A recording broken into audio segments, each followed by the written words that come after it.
Hello,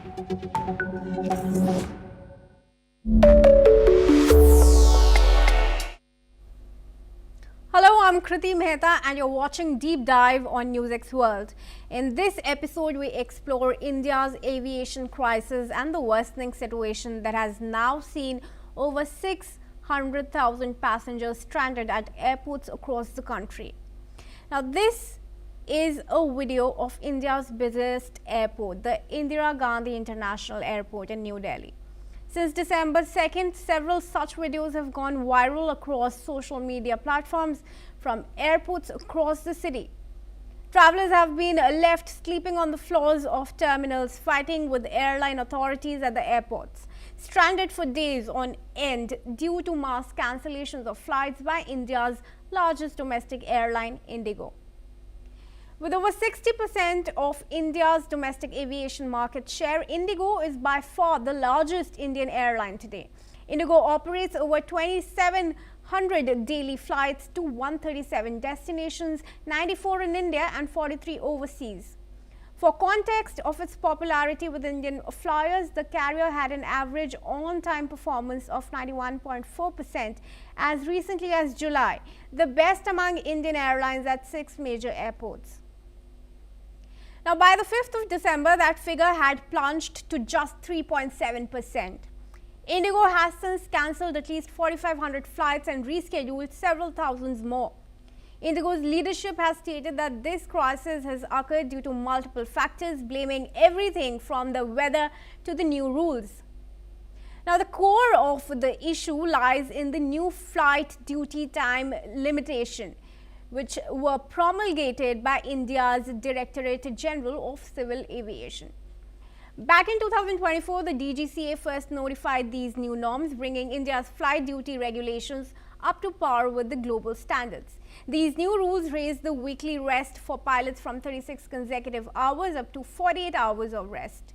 They also capped the night landings for pilots down from 6 to 2 landings, as well as the number of night duty flights a pilot can be asked to take at 2 continuous night duties. The new rules also mandated roster adjustments according to the new limits and quarterly fatigue risk reports from the airlines. The revised FTDL rules were notified with immediate effect on May 31 last year, with airlines initially required to comply by June 1 in 2024. However, due to appeals by Indian Airlines, their implementation was deferred to a phased rollout starting July 1 this year and completing by November 1. Now, with the airlines given over a year to implement these rules, most Indian carriers worked to ensure such a situation does not arise. For IndiGo, however, this is not the case. The company has been accused of deliberately holding Indian civil aviation hostage due to the implementation of the new rules, which would have meant mass hiring of pilots and flight crews. IndiGo's no-frills approach was at risk, and so was their profit margin. The allegation is that rather than taking the ethical approach and hiring new pilots and crews, the company deliberately held off on implementing the changes, and following the recent disruptions, effectively forced the Indian regulators to revoke or delay the implementation of some of the stricter aspects of the new rules. Now, this brings us to the crux of India's civil aviation industry, where a tight duopoly has emerged over the last couple of years. Two companies, IndiGo and Air India, account for over 90% of the market share in the world's largest domestic aviation market. And amid all this, pilot fatigue remains a pressing issue, with whistleblowers alleging that IndiGo has conspired to avoid hiring more pilots. Reports of mistreatment of pilots in Indian Airlines are also commonplace on the internet, and pilot unions are claiming that this is a deliberate attempt to subvert regulation and maintain the status quo, which benefits airlines more than anyone else. Now, joining us for a deeper conversation into this is Mr. Charanveer Randhawa, President of the Federation of Indian Pilots. Thank you, Mr. Randhawa, for joining us here at NewsX World, and we appreciate you giving us your time. You, of course, are the President of the Federation of Indian Pilots, and I am now going to ask my first question to you. How much of the responsibility of this chaos do you think lies on IndiGo's senior management, who took no measure, as some would say, to increase their crew strength despite having time since January last year, versus DGCA, who implemented these new rules, rest rules, but simultaneously approved IndiGo's winter schedule, where they increased their flights without looking into their crew strength and capacity. See, Kriti, I would say bulk of the blame goes on to the airline, because it's the airline which functions, and airline has let down the whole country. So I would say 90 to 95% of the blame lies with IndiGo. I go on record and I mean it, DGC can cross-verify that from 2nd till the 8th, the crews were, the pilots were available at the flight dispatch in the respective bases, and cabin crew was available, aircraft was available on the ground, which was serviceable, but the flight dispatch had no clearance to authorize the flights to go. So who's at fault? So this is a deliberate attempt, which I think IndiGo would have made, apart from the software issues which they may be having. But for that, they should have had a manual backup. But they cannot let a total chaotic situation in the country and take the government to ransom. The government will have to intervene and make such a example out of this whole episode that no other airline dares to take such a step in future. Well, that's exactly the statement that's come in from the aviation minister this morning. But my second question now to you, how relevant do you think these new FTDL norms are for safety of passengers? Priti, after a long time, this we have been fighting in the Indian courts since 2015, the Federation of Indian Pilots. And we have been always saying that the DGCA should design a scientifically made regulation for pilots' duty time and rest. It took us so many years, and ultimately in 2023, end of 2023, the DGCA made a good CR, scientifically based, and wanted to implement from January. No sooner DGCA wanted to implement, the airlines came running, jumping that we don't have the pilots, so please delay it. So it kept getting delayed. Then the CR had a second revision come up in March last year. Still, it was not getting implemented. That is the time we aggressively started knocking the doors of the Delhi High Court to expedite the case. And ultimately, there were some meetings between DGCA and us, and the High Court subsequently on 7th of April this year gave a court verdict of implementation of the CR on FTTL. Moment that happened, the airlines were called to the DGCA, and they said that immediately they cannot implement it. Okay. So all the airlines agreed that 15 clauses of the changes of the CR will be implemented on 1st of July and balance 7 on 1st of November.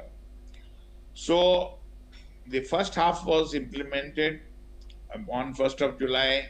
We also did not push it further, and this was submitted in the court. Now, once it was implemented, there was no delay, no cancellation by any airline from July onwards. Now, the second phase kicks in around 1st of November. Now, there also the cancellations, what IndiGo is claiming, around 900 flights, those are not related to, a crew shortage or anything. There could be operational reasons, technical reasons, there could be weather at times, there could have been ATC congestion or miscellaneous reasons on which the flights get cancelled. Secondly, IndiGo had asked for a 6% increase in their winter schedule. So how did they ask the DGCA of an increase in schedule if they had less number of pilots? So it is very, very evident that it was a deliberate attempt. Right. And they wanted to make sure to bow the government down uh, to their terms and condition and blackmail the government. So, firstly, I have been saying that this was what had erupted from, a software update between the network planning and crew rostering with incorporating the new rules. So, when they were amalgamating this, they had planned it from 2nd of December. That is what the CEO said. It was pre-planned because you cannot start having cancellations. It started with 140, 150 flights on the 2nd and got to peak of almost 1,500 flights in between. Even till yesterday, they have cancelled more than 500 flights. Now the point is that why did it occur? The aircraft was available on the ground. The crews were waiting in the flight dispatch, but the flight was not released. What do you have to say to this? And DGCA can and the media can go and cross-check um, these entries into the airports, major airports where the flight dispatch is there of IndiGo, and that should be verified by uh, DGCA. So they have taken almost 23 months and not wanting to implement. Whereas on the other hand, the other airlines implemented it. And from till 1st of December, there was no cancellation.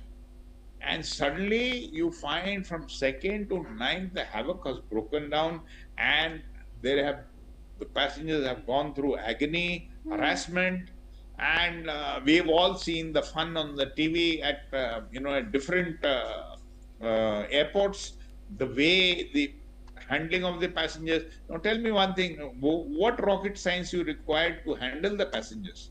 Even the passengers were left to their own fate, and they were ill-treated, they were not attended to properly. So this, in my 50 years of aviation experience, the first time I've seen anything of this nature happening internationally or domestically. I've never seen an airline striking and hard on the government of India and on the passengers, because these are the same passengers who have bought up this airline. This is what happens when you have monopoly in the country of any corporate sector. If you have a monopoly, this will keep happening and history will keep repeating itself. So it is mandatory for government to either decimate the airline into smaller fragments or take away certain routes from them and encourage more airlines to come. This is what we have been suggesting to the Honorable Minister, that you need to have more airlines, and for having more airlines, you first got to make a gateway.